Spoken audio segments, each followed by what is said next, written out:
கர்த்தருக்கு ஸ்தோத்திரம்.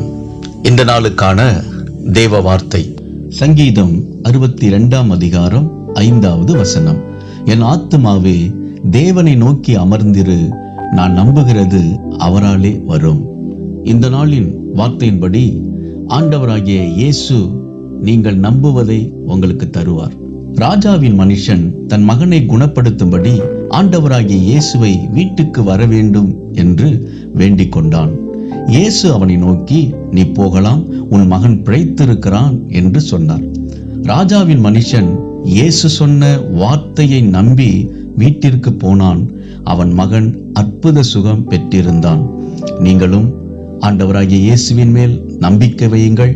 நீங்கள் நம்புகிற காரியத்தை ஆண்டவராகிய இயேசு உங்களுக்கு தந்து அவர் உங்களை ஆசீர்வதிப்பார். விசுவாசியுங்கள், மகிழ்ந்து களி கூறுங்கள். இயேசு உங்களை ஆசீர்வதிக்கிறார். ஆமென்.